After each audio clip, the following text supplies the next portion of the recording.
스루프 타임즈 2022년 11월 14일자를 진행하도록 하겠습니다. 하단에 나와 있는 내용 참조해 주시고요. 내용이 좋았다고 생각하시면 구독, 좋아요 꼭 부탁드리겠습니다. 그리고 1.5 배속을 보시면 편하실 거라고 생각합니다. 북한 정권을 전복시키려는 비상한 음모라는 제목으로 텔레그라피 사이먼 핀치 기자의 보도 내용입니다. 월스트리트 저널의 기자였던 브래들리 호프라는 분이 있는데 북한의 짧지만 파란만장한 역사를 배경으로 부드럽게 말하는 아이리브 활동가로부터 어울리지 않는 글로벌 탈주자로서의 에드리안 홍씨의 길을 전문적으로 이 사람은 추적을 해서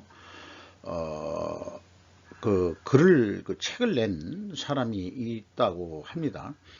그는 기독교 선교사의 아들이며 비교적 젊은 예일대 졸업생인, 예일대가 아이비 리그에 들어가는 거죠. 예일대 출신들이 미국 정치에 많은 정치가들을 배출한 대학이 예일대학이라고 알고 있습니다. 그래서 이 홍 교수도 좀 했던 모양이에요. 예일대학에서. 홍 교수는 국제 인권 문제에 적극적이었고, 홍 교수는 TED 펠로우스의 첫 번째 반에 선발된 것이 유명세를 탔었다고 합니다. 그리고 추진력, 카리스마, 지식과 높은 이상을 가진 홍 씨의 조합에 깊은 인상을 받았다고 소개를 하고 있습니다. 8년 전 멕시코 태생이지만 한국 혈통의 홍 씨는 북한에 대한 세계의 무관심에 조바심을 낸 것은 당연하다. 이렇게 8년 전이면 오늘 2022년이니까 2014년 정도 되겠네요. 그때 무슨 사건이 있었는지. 그 결과 오늘 그는 자신의 이름으로 국제체포영장을 발부받았다. 그러니까 범죄인으로서 지금 쫓기고 있다. 그런 얘기 같은데, 그는 탈북을 고려할 수 있는 외교관들을 목표로 했다. 북한 정권을 불안정하게 만들도록 고안된 비밀단체를 만들었다. 이거 그래서 뭔 돈으로 또 사람을 모았는지 모르지만은 2017년 2월 김정남 가족의 안전을 도운 것은 홍 씨와 동료들이었다. 혼자만의 작품은 아니었다는 얘기죠. 그의 이중 생활이 드러난 것은 2019년이었다. 그해 2월 마드리드 주재 북한 대사관에 대한 이유 없는 급습 사건이 국제적인 헤드라인을 장식했었다. 그때 이게 진짜 궁금했어요. 누가 그랬지? 이 반북한 단체가 있는 모양인데 북한을 탈북한 사람들이 만든 거였을까? 그런 국내 뉴스 보도들이 있었는데 오리무중으로 해서 그냥 묻혔었죠. 그런데 미 연방청은 에드리안 홍이 담긴 얼굴을 지명수배 포스터에 올렸고, 그 지명수배가 배포됐다고 발표했고, 에드리안을 쫓고 있다. 이렇게 이제 얘기가 되어 있습니다. 그럼 에드리안 홍이라는 사람이 어떻게 생겼냐? 그러면 이제 출판된 책은 The Rebel and the Kingdom 이라고 반란군과 왕국이라는 책의 내용인데요. 잘생겼네요. 미남이고. 그 다음에 테드에서 이렇게 발표하는 모습이었던, 찍혔던 것 모양인데, 무기로 무장하여 위험, 에드리안 홍은 아직 도주 중입니다. 라고 소개를 하고 있네요. 흥미롭게도 주인공은 여전히 도주 중인 한 남자에게 크게 동정심을 남길 만큼 충분히 드러난다. 이렇게 이제 긍정적으로 조금 써주고 있습니다. 김정은의 별난 짓은 경찰 국가의 타락보다 더 주목받는다. 한때 대서양 컬럼니스트였던 에드리안 홍이 2014년에 간결하게 표현했듯이 세계는 항상 압박받는 자의 고통보다 억압받는 자의 기이한 행동에 더 관심이 있다고 말했다. 이게 이제 구체적으로 뭘 암시하는 표현인지는 잘 모르겠습니다만은, 억압받는 인권을 억압받고 있는 이 독재 정권, 또 요즘은 독재 정권이라고 안 그러고 권위주의 국가 이렇게 얘기하는데, 일단 북조선은 김씨 왕조라고 지금 봐도 과언은 아니죠. 3대째. 이게 그 왕조로 계속 갈지 어떨지 잘 모르겠습니다만은 이런 뉴스를 접해서 좀 매우 흥미롭고 관심이 갑니다. 반북한 단체 활동을 스스로 만들어서 활동하신 분이 이 젊으신 분이 있었다는 얘기네요. 질문. 이거 뭐 어저께 그 유명 뭐 200 몇만의 구독자가 있다는 그 슈카월드의 그 내용을 제가 좀 발췌를 좀 했습니다. 기준금리 인상되면 물가가 내려가는 게 당연한 것인가? 라는 이제 질문을 던져봅니다. 그동안에 쭉 미국이 무슨 하이 스텝, 빅 스텝 뭐 이런 식으로 해서 계속 그 금리를 올리고 있는데, 그냥 뭐 생각 없이 들으면은 인플레가 되니까 그걸 억제하기 위해서 그 금리를 계속 올린다.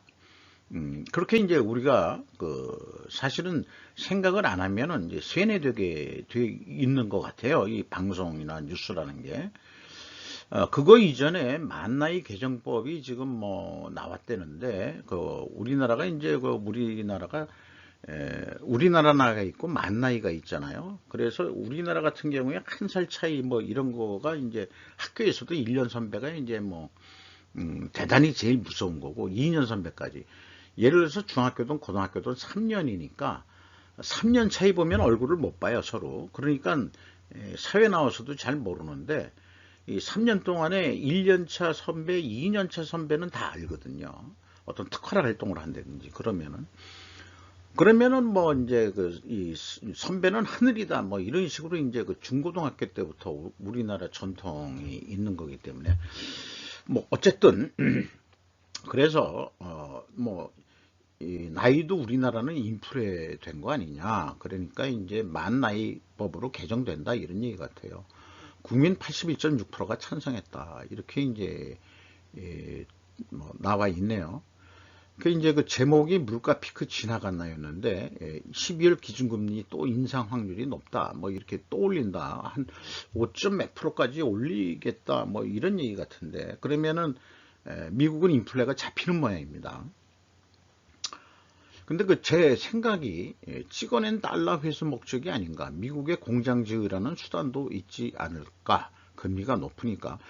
예를 들어서 우리나라 같은 경우에 미국이 금리를 올리면은 외국 자본이 그 금리 높은 대로 빠져나가니까 뭐 예금을 하더라도요. 그러니까 우리나라의 외국 자본이 빠져나가면은 이제 곤란하니까 우리도 이제 그 금리를 따라서 올리는 것 같은데 근데 그 사실은 이 민주당 정권이 들어오면서 이 달러를 찍어내 가지고 푼 거, 이 코비드 뭐 보조금이라고 그럴지 뭐 이런 거로 해서 미국이 달러를 엄청 많이 찍어내 가지고 그거를 지금 회수하려는 거 아니냐. 그건 미국 얘기다. 이렇게 지금 생각이 들어가는 거고요. 근데 제 생각엔 그래요. 일본의 경우 인플레가 있다고 하지만 저금리로 버티고 있잖아요. 그리고 일본은 금리가 오르면 오히려 물가가 더 올라간다고 우려하고 있는 거 아닌가. 튀르키예도 그런 입장을 견제하는 것 같아요. 유사하게.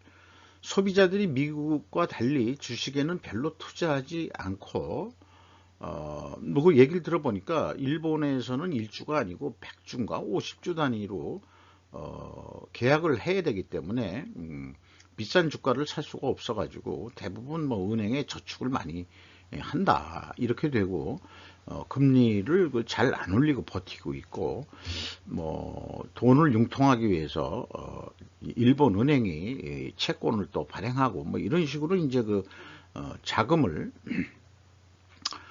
융통하고 있는 거로 그렇게 이제 소개드리게 되고 있죠. 여기에서 이제 일반적으로 기업체라면은 금리가 올라서 이제 차입금이 많은 경우에 지급이자가 크게 올라갑니다만은 영업 부문이 있고 영업의 부문이 있는데 총 제조 비용이라는 것은 이제 생산 재료비 더하기 가공비인데 뭐 뜬금없다기보다도 논리적으로 좀 생각해 보기 위해서 그랬어요. 인상된 금리는 지급이자죠. 증가는 총 제조 비용에 포함되지 않습니다. 영업의 비용이기 때문에. 그러나 영업이익 다음에 증가된 이자는 당기순이익을 역시 줄이게 되겠죠. 그래서 결국 금리가 올라가면 가격을 올린다고 우리는 생각을 하고 있습니다.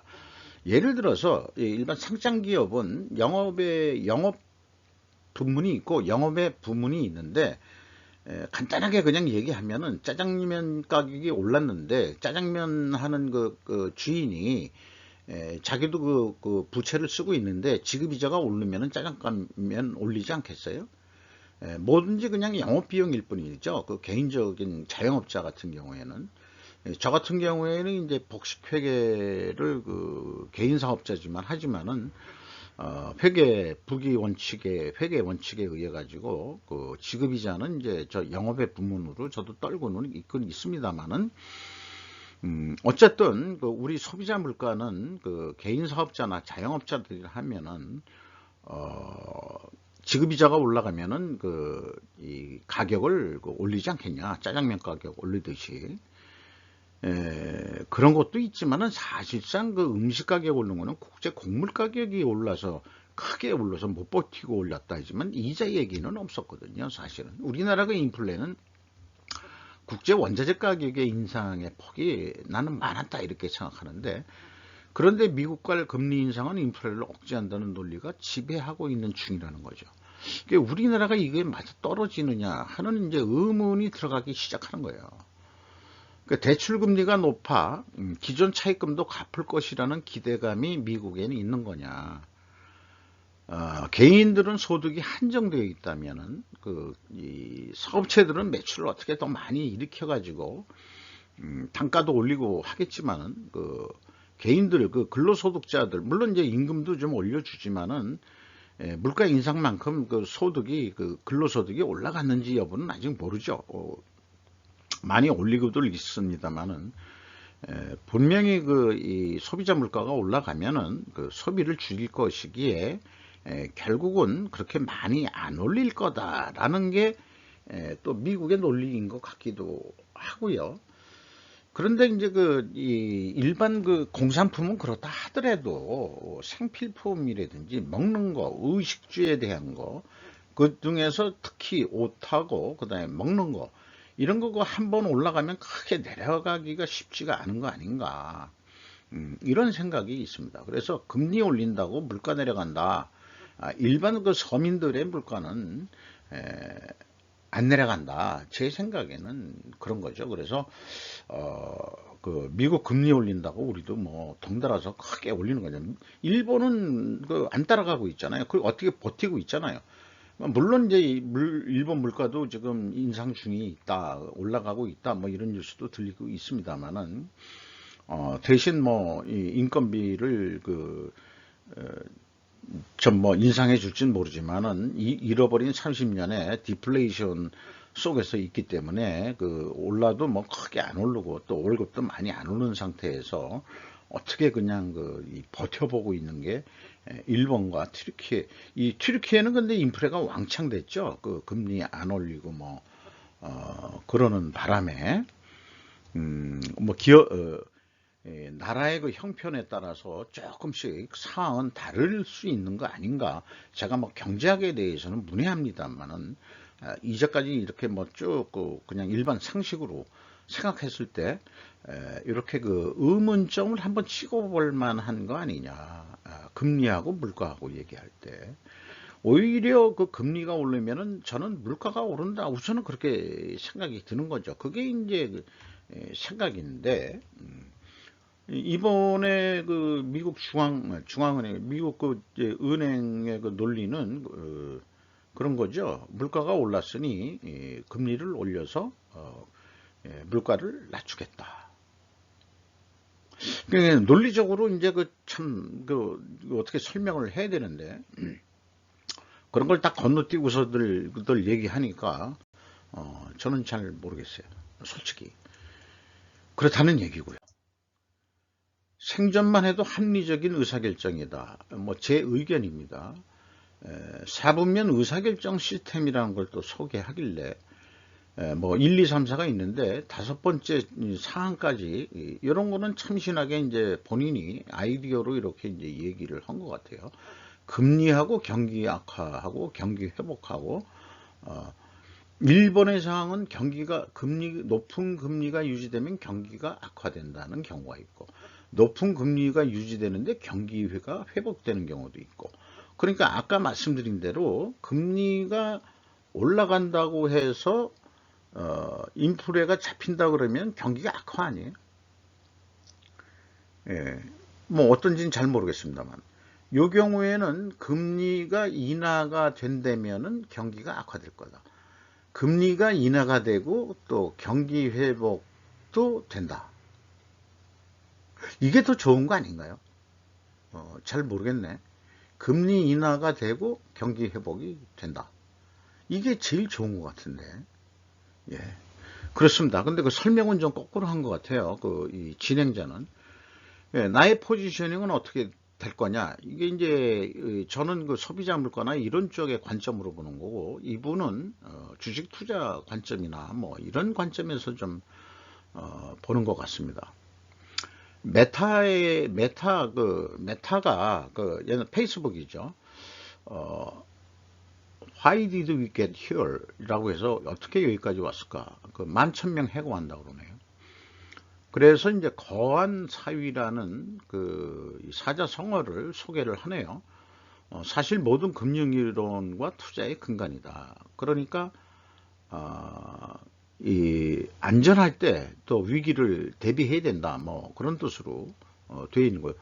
디즈니 주가도 좀 소개를 했고, 그 다음에 분석이 아무리 완벽해도 현실은 또 그렇지 않더라. 뭐 그런 얘기고요.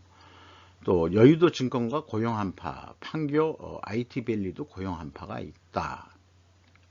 이런 얘기고요. 거대한 투자가 이어지고 있는 반도체 분야. 그럼에도 불구하고 우리나라 반도체 분야는 계속 투자가 이어지고 있다.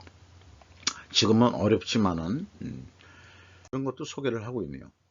미군 중간 선거에 대해서는 저도 개인적으로 이렇게 제가 가져와 봤습니다만은 참고적으로 잘 설명을 해주고 있네요. 미국 상원의원은 100명.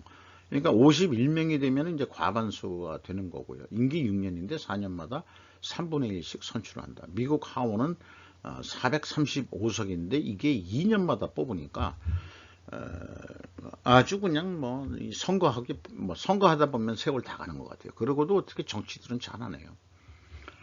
공화당 막부회장 트럼프가 있는데 이게 이번에 확실히 이겼다. 중간선거 때는 대부분 이 표를 잃게 돼 있는데 민주당이 선방을 했다 해가지고 이제 바이든이 아주 좋아하는 그런 상황이라고 그러고요.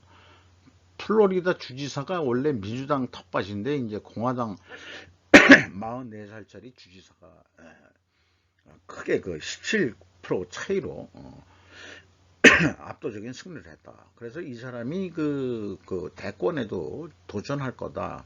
그랬더니 트럼프가 대선 출마는 나에 대한 배신이다. 뭐 이런 뉴스도 나왔다는 거예요.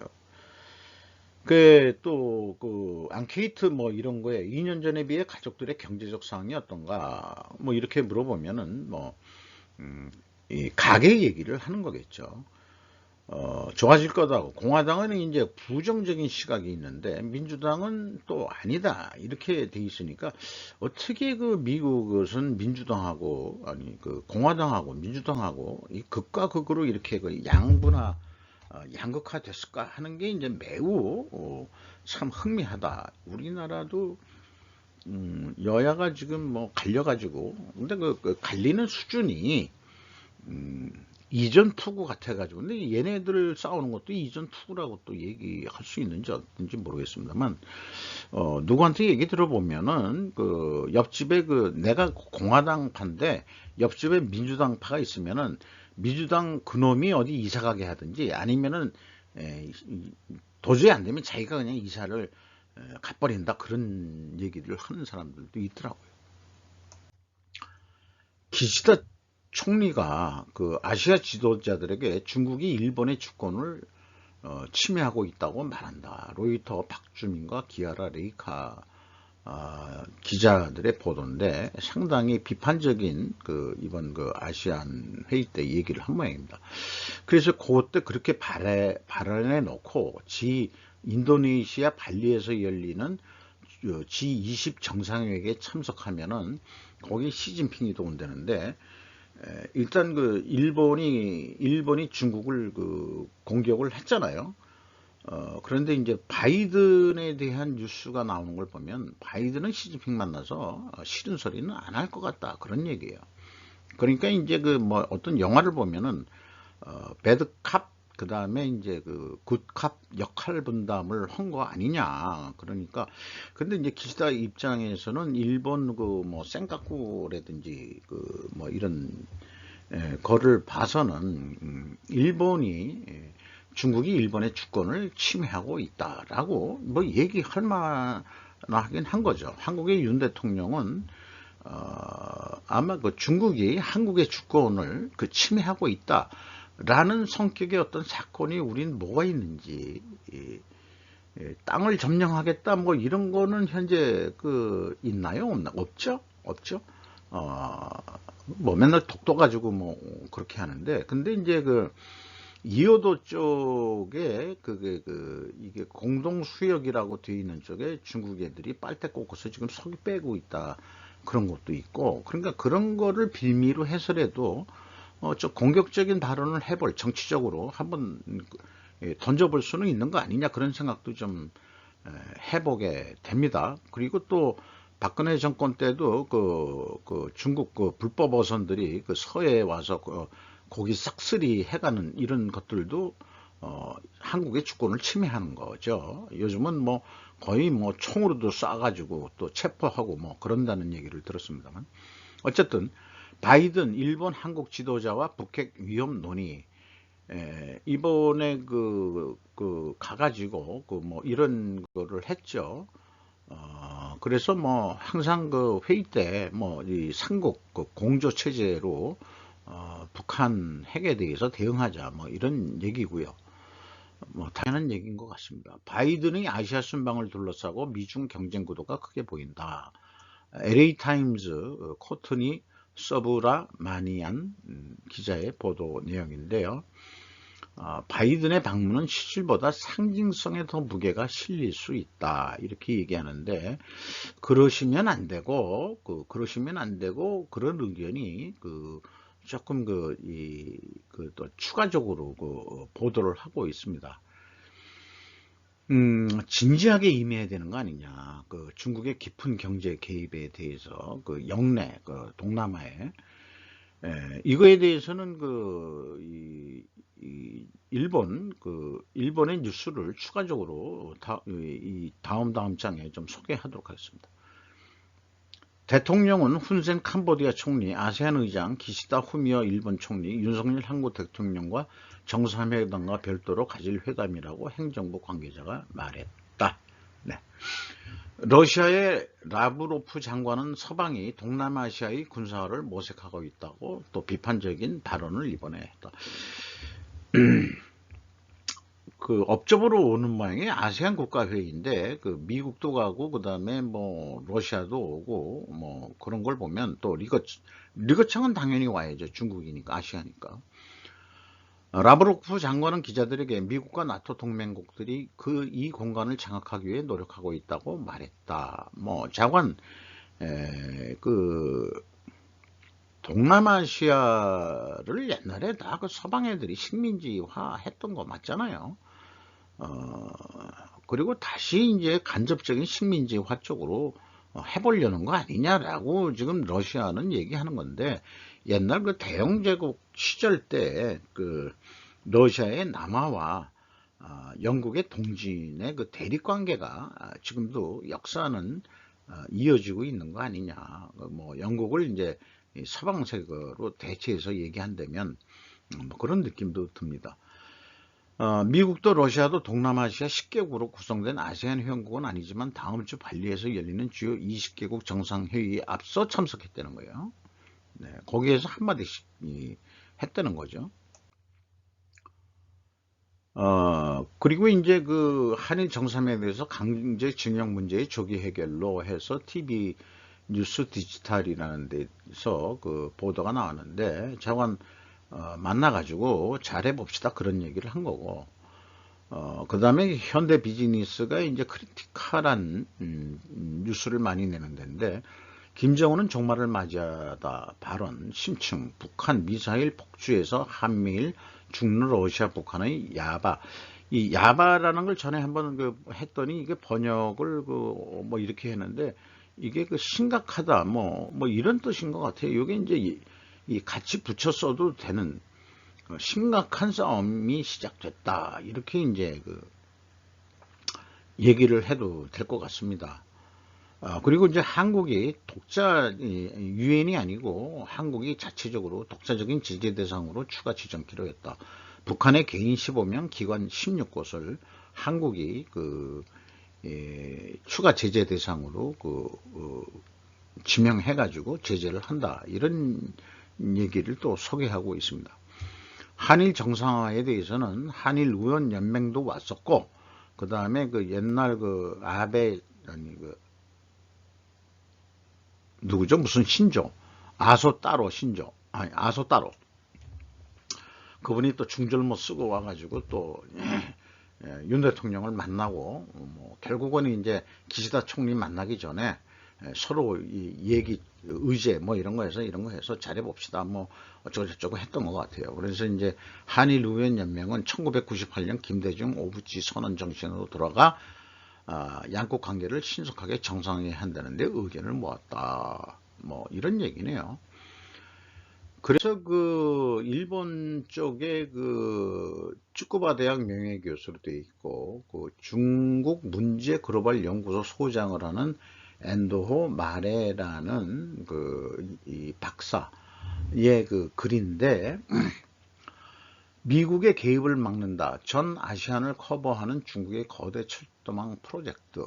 이게 뭐 1대1로의 연장성산에 있는 거죠. 중국을 배제하기 위해 긴 팔을 아세안으로 뻗어 바이든 대통령 했는데, 이 미국만이 아니고 또 유럽이나 뭐 이런 데서도 독일 총리가 베트남 또 방문하고 어쩌고저쩌고 하는 거 보면은 중국이 동남아를 실질적으로 지배하는 거는 이제 아니다, 뭐 이런 얘기 아니겠어요. 그래서 1대1로의 동남아 다 연결해서 저 밑에까지 하는 작업을 중국은 계속 하고 있고, 중국 미얀마의 파이프라인 운영에 의욕적인 시진핑. 그리고 중국과 미얀마 사이의 석유 송유관과 천연가스 파이프라인은 아직 후진타오 정권이었던 2010년 6월에부터 시작됐고, 천연가스 파이프라인은 2014년 7월 28일에, 석유 파이프라인은 2017년 4월 10일에 완성했다. 이미 완성이 돼서 이렇게 뺑 돌아서 가는 게 아니고, 중동의 석유가 오면은 여기에서 해가지고 보낸다, 중국 땅으로, 이런 얘기거든요. 그런데 여기에 우리나라 포스코 인터내셔널이 천연가스전을 개발 성공했잖아요. 거기서 나오는 천연가스를 어디다 파는지 저는 잘 모르겠어요. 중국에 파는 거 아니냐. 그거를 배로 실어서 우리나라까지 들어오는데 돈이 또 운반비가 얼마나 많이 들겠어요. 그러니까 여기에서 이게 중국이 이 가스라인을 설치한 거라면은 그냥 여기다 팔자, 이렇게 되지 않았을까? 이게 포스코 인터내셔널 하면은 매출처가 어딘지 구체적으로 사업 보고서에서는 얘기를 안 해요. 또 저장 중에 있을 때 이제 한계가 있어요. 그래서 조금 기다려 주시기 바랍니다. 이제 됐네요. 계속 하도록 하겠습니다. 네. 네. 자, 이게 싸움터가 되겠네요. 그죠? 동서양의 중국과 미국의 결국 싸움터도 동남아로도 뭐고, 대만도 있고, 한국도 있고, 또 뭐 그런 거죠. 한미일 삼국 정상 프놈펜 공동성명 요지 중앙일보인데 뭐 한 가지만 얘기한 게 아니고 북핵 억지 그것만 이제 헤드라인으로 나오지만은 한 8가지 공동성명을 했다 이런 얘기예요. 이것이 삼국 간에 잘 공조가 돼서 한미일 우리가 한미일 각자의 이익과 그 다음에 미래의 생존을 위해서 좋은 결과가 나오기를 바랍니다. 자, 미국이 가운데 서고, 그 다음에 이제 우리나라, 그 다음에 이제 오래간만에 이제 삼국 대표들 또 보좌관들 앉아가지고, 회의하는 모습이네요. 이런 거 이루어진 게 참 오래간만인 것 같습니다. 자, 그런데 이런 뉴스가 또 있어요. 일본인은 왜 그렇게 한국에 빠지는가? 그런가요? 동경하고 있을 때가 아니다. 5가지 이유. 토타 요시하키 스타일링, 그 다음에 호소다 히로미 구성, 테라다 나미, 뭐 이렇게 3사람이 어떻게 공동 저술한 것 같은데, 일본인과 정반대의 5개 기질이 세계적 한류 열풍을 만들고 있었다라고 이제 본인들은 분석을 한 모양이에요. 첫 번째가 빨리빨리, 두 번째가 열정, 그리고 대인 관계에서도 그런 열정이 보인다. 그리고 깨끗한 성적 매력, 뭐 성적 매력, 이거 K-팝 뭐 이 BTS 같은 경우를 얘기하는 바인데, 뭐 한국 사람이 성적 매력이 있나요? 네, 잘 모르겠습니다. 4번째, 이것은 세상 말할 것도 없는 일이지만 열심히 한다. 뭘 열심히 하는 것 같다. 일본인들보다는. 근데 이제 제가 생각할 때는 열심히란 것은 한심이가 10번 한 것도 열심히가 될 수 있다. 그러니까 이제 부정적인 결과가 나올 경우에 한심이가 열심히 하면은 이런 경우도 있다는 거죠. 이 글을 쓴 사람들은 참 과찬의 말씀들을 그렇게 하시나 몰라. 한국 사람들에 대해서. 자신의 역할에 빨리 깨어날 유교의 가르침까지 얘기했고, 아까 만 나이 얘기했습니다만은 1년 선배, 2년 선배가 가장 무슨 한 살이라도 유면이 아니고 1년, 2년 선배만 선배 대우 해주고 그 다음에 넘어가면 서로 존칭어 써야지. 저 같은 사람도 그런데 거꾸로 3년 후배부터는 저는 존칭어 써줍니다. 그러니까 1년 후배, 2년 후배는 말을 놔요. 왜냐? 학교 다닐 때 중고등학교 때 얼굴을 봤거든. 근데 3년 후배는 얼굴을 본 적이 없어요. 그러니까 이제 나이 다 같이 늙어가는 주제에 존칭어 써줘야죠. 그게 예의 아니게 현대상. 그러니까 여기서는 그런 걸 모르고 1살 높대는 게 사실은 저하고 동갑인 아니 저보다 나이가 많은 동기들도 있거든요. 그래도 걔네들하고 이제 말을 서로 놓는 거고 그런 거죠. 그거는 이제 이런 학교 문화 뭐 이런 거지. 이게 무슨 유교 가르침까지 나올 성격은 아니다 이렇게 봐줍니다. 일찌감치 자신의 역할을 찾아내고 그래서 인생이 뚜렷하다. 이거를 어떤 심리학자는 관계주의가 강하다. 뭐 이렇게 또 얘기를 하기도 합니다. 그런 그들에 비하면 일본인은 고우나 미우나 삶이 편하게 어린 것으로 나타날 것이다. 이렇게 이제 자조적인 말을 쓰네요.